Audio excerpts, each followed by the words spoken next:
Hello there. I didn't see you there. Probably the way that you at home aren't seeing deforestation as the issue that it should be viewed as. The problem is everyone is too focused on global warming. And here on the nightly news, global warming. Global warming. Global warming. Global warming. Global warming. Global warming. Global warming. Global warming. We have global warming. Global warming is a thing. So much global warming news. Global warming. Global warming. Global warming. Global warming. Dude, there's global warming. I know. Global warming. Global warming. Global warming. Global warming. My point exactly. Some people do not understand the threat that deforestation poses. And some people do not even understand what deforestation is. Paul, what is deforestation? I do not know. According to yourdictionary.com, deforestation is the removal of all or most of the trees in a wooded area. Clearly, a serious issue measured in hectares. Deforestation is most certainly an issue. But what kind of dangers does deforestation pose? How does it affect you? What are the ultimate effects of deforestation? All of this and more will be answered in this 8-minute video from Mr. Doc Studios. This is Deforestation.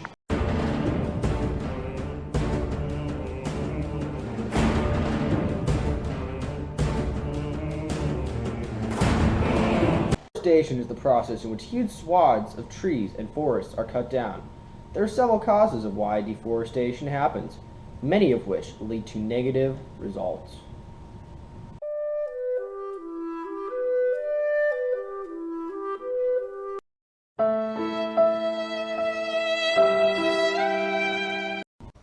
But what are these causes that Mr. Parker spoke of? And are they so important that it negates the effect of cutting down thousands, even millions of trees? This will be explored next on Deforestation.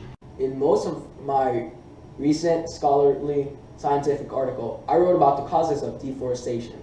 Some of these causes consist of necessity for agricultural land, land for housing, firewood, building materials, and mass harvesting. Most of these causes are easy to connect with farmers, especially with the agricultural part and harvesting. But look around all the woods around you.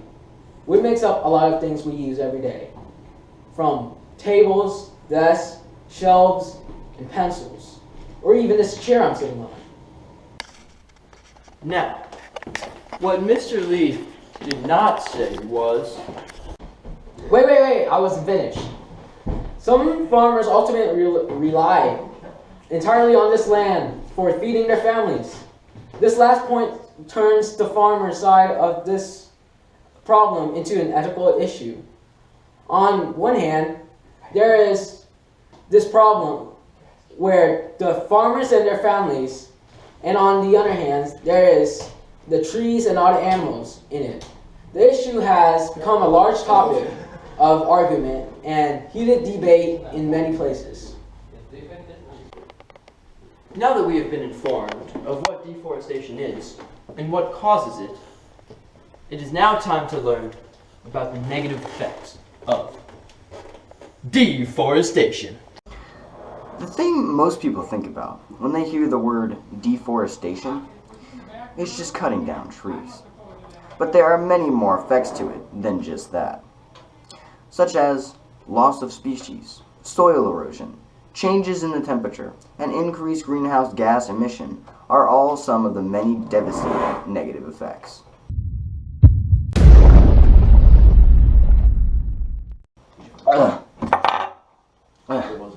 Did you know that 70% of the world's plants and animals lose their homes due to deforestation? Extinction may occur to these species if deforestation.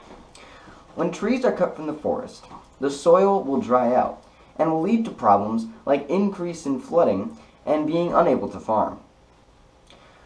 Soil erosion may lead to silt coming in the lakes and rivers, causing poor health to increase due to the poor water quality. Tropical forests hold more than 210 gigatons of carbon, and deforestation represents around 15% of greenhouse gas emissions. These emissions contribute to large temperature increases, changes in the pattern of weather and water, and more extreme weather events. Deforestation leads to many horrible effects. After hearing those reasons from Dr. Professor Jesse, it is easy to see why we need to solve these problems. But how do we solve these problems? What are the costs? And how extreme do the measures need to be?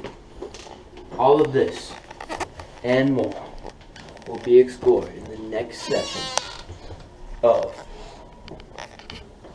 Deforestation. Some common ideas the researchers have attempted to use for solving the problem of deforestation consist of using hemp paper. This would reduce the amount of trees being chopped down to make wood pulp for making paper. Another potential solution would simply be to stop cutting down trees. Unfortunately, this is very impractical due to the necessity for agricultural land. Finally, the last common solution is to suggest to individuals that recycling is a key. This solution has been attempted many times, and it is actually quite successful. See, if people use less paper or recycle more paper, there won't be the necessity for cutting down more trees for more paper. As you can see, there are many solutions to the problem of deforestation. However, these solutions haven't been carried out yet. Why? Well, there are problems with these solutions, and roadblocks per se. But when watching this, you really have to ask yourself, are those solutions really so important and they're so hard that we can't do them to save our world? You see, there are many solutions to end the problem of deforestation. For example, many people have proposed the idea of using hemp plants to make hemp paper rather than using the pulp from trees. Unfortunately, according to Green Left in the United States, hemp and products associated with hemp have been outlawed due to greedy lumber companies like DuPont becoming fearful of loss for profits. Another common example of a roadblock is the necessity for agricultural land. Due to growing populations in many countries, a larger food supply has become necessary. When more food becomes necessary, more land for farming is needed. A more common way to obtain land for farming happens to be cutting down trees for more land. If we were to prevent these people from cutting down the trees, entire populations could starve.